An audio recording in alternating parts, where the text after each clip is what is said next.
देखिए, ये इलेक्शन तो वो होता है जिसमें कि उम्मीदवार अपने कागजात नामजदगी जमा करवाने जाता है जब रिटर्निंग अफसर के साथ, उसके साथ बड़ा धूम धड़का होता है, लोग फूलों के हार डालते हैं और वो उम्मीदवार जाके अपने कागजात नामजदगी जमा करवाता है। लेकिन यहाँ पे क्या हो रहा है, खास तौर पे पंजाब में, कि बड़े ही दिलचस्प वाकयात पेश आ रहे हैं। एक नई तारीख रकम हो रही है कि उम्मीदवार जो है वो कागजात नामजदगी जमा करवाने जाता है, रिटर्निंग अफसर कहता है नहीं, हमें आपके कागजात नहीं चाहिए। और कई दफा ऐसा होता है कि रिटर्निंग अफसर का दफ्तर है, उसके बाहर पुलिस वाले खड़े होते हैं, वो कहते हैं जरा कागजात दिखाइएगा। उम्मीदवार उनको कागजात दिखाता है, वो पुलिस कागजात नामजदगी लेके फरार हो जाती है। अच्छा, एक वाकया ऐसा भी है कि उम्मीदवार कागजात नामजदगी जमा करवाने पहुंचा और जैसे ही रिटर्निंग अफसर को पता चला तो उसने अंदर से कुंडी लगा ली। ऐसा कभी होता है, अंदर से कुंडी लगा ली। अच्छा, एक और वाकये में लाहौर में एक तहरीक इंसाफ के रहनुमा मियां महमूद रशीद साहब, तो उनके वकील गए जब कागजात जमा करवाने, तो उन्होंने उनके कागजात नहीं जमा किए। फिर उनकी बेटी ने कागजात जमा करा दिए। अब उन्होंने कहा कि रिटर्निंग अफसर ने कहा कि हमने आपसे जो साथ में फीस जमा करवाते हैं वो हमने नहीं फीस लेनी, हम कैश नहीं ले सकते, आप जाइए जाकर नेशनल बैंक में कैश जमा करवाइए। वो जब नेशनल बैंक में गए तो नेशनल बैंक ने फीस जमा करने से इनकार कर दिया। तो जब तक वो फीस की रसीद जो है वो रिटर्निंग अफसर को नहीं मिलेगी तो वो कागजात नामजदगी वैलिड नहीं होंगे। तो फिर एक भला आदमी था, बैंक मैनेजर, उसने कहा जाइए अपना काम कीजिए, हमने आपकी फीस जमा नहीं करनी।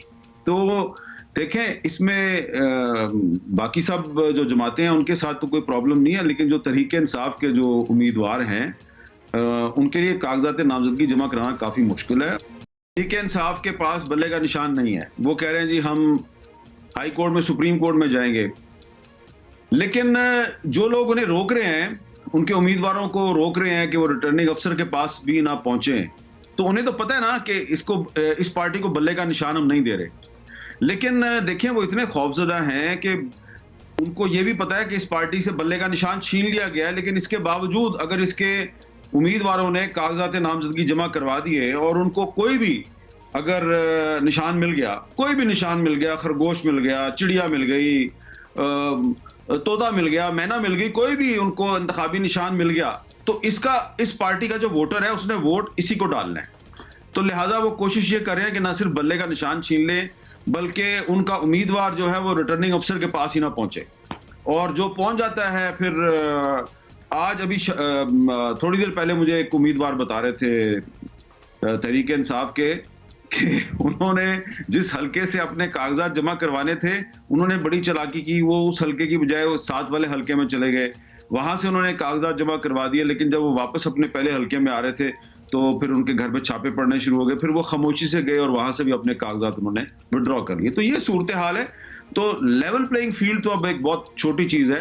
देखें, जो पंजाब पाकिस्तान का सबसे बड़ा सूबा है, पंजाब में जो कुछ हो रहा है, जो हम देख रहे हैं, ये हमने पहले कभी नहीं देखा।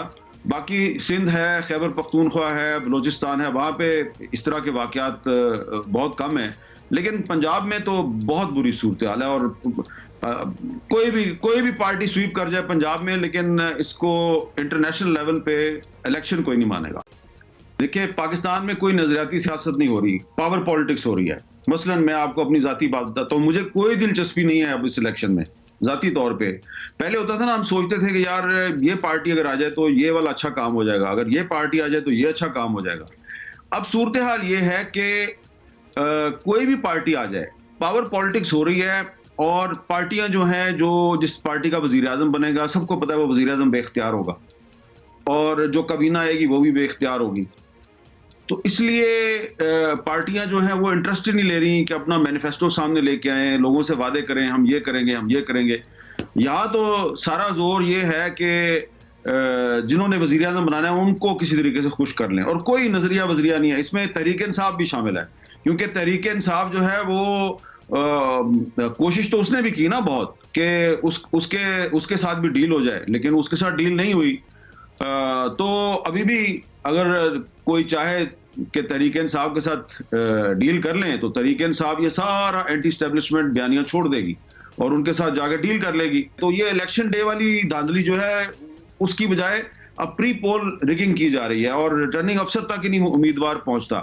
तो ये जो कुछ भी होगा, तो बुरा ना मनाइएगा, इसके जिम्मेदार चीफ जस्टिस ऑफ पाकिस्तान भी होंगे, क्योंकि उन्होंने 8 फरवरी को इलेक्शन तो करवा दिया, लेकिन अभी तक ये वो मुमकिन नहीं बना सके कि ये इलेक्शन थोड़ा फ्री एंड फेयर हो।